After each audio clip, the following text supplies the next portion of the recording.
What's going on? This is Matt here with Integrity Off-Road. First of all, I wanted to say thank you for stopping by and checking out my channel. This is one of my first videos that I am posting about this, and I am very excited to show you what I've got today. Say hello to my brand new 2025 Jeep Wrangler Sport. And you may be asking yourself, why on earth would you go with a Wrangler Sport? Don't you know you can get more features and options with the Sport S or even the Willys? Well, if you know anything about me, you would already know that I don't keep my vehicles stocked for very long. And to me, the Wrangler Sport made perfect sense. Well, first things first, I just knew that I wanted that two-door platform. They're small, they're quick, they're easy to maneuver on and off-road, and to me it just made perfect sense to go this route.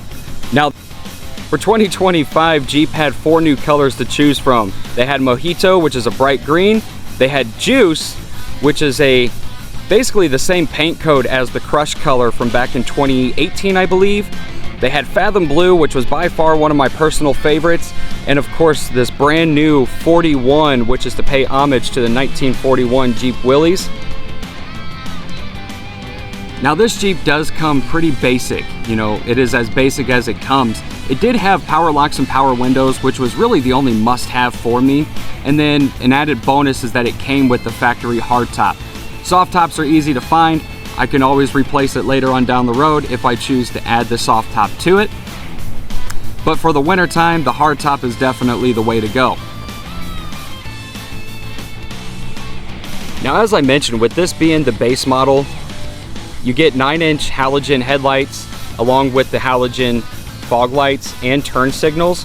You get a plastic bumper. One of the big differences that I did make to it, and I did not video this, but if you want a video of it, I can always do that for you.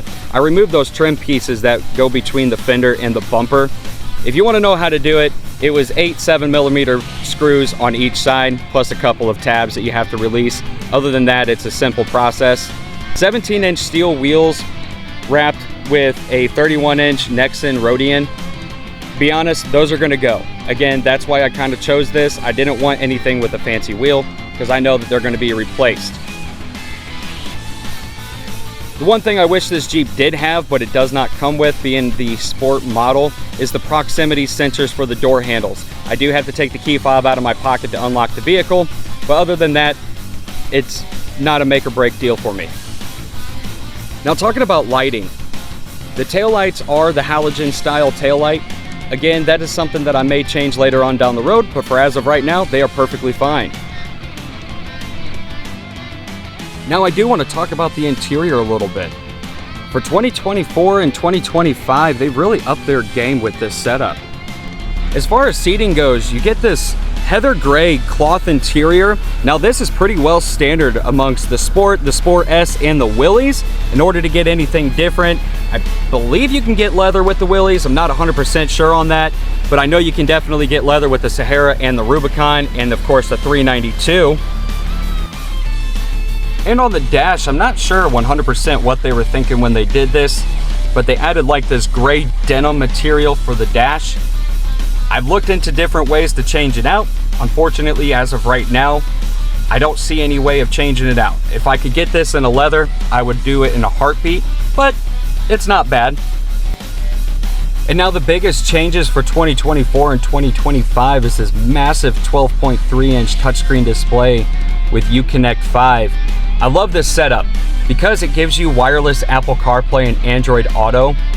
Plus, a lot of people from previous years, they were always replacing their radio with something aftermarket anyways. I don't like the aftermarket radios. I've had a couple of them. I don't like the way they look. I don't like the way they perform. But this new radio setup is super clean.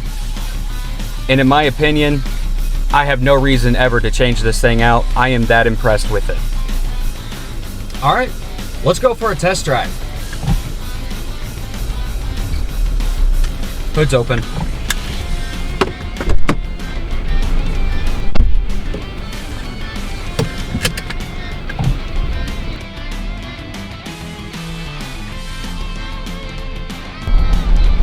Now, a couple of things I will note while driving this vehicle.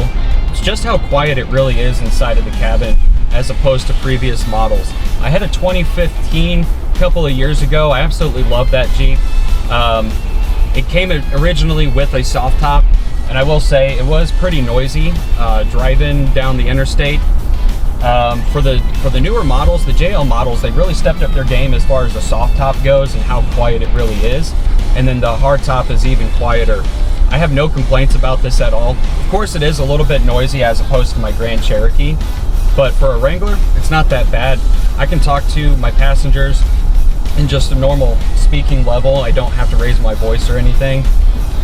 Now, of course, if you have the Freedom panels off or the top off completely, you know, you will have to raise those levels.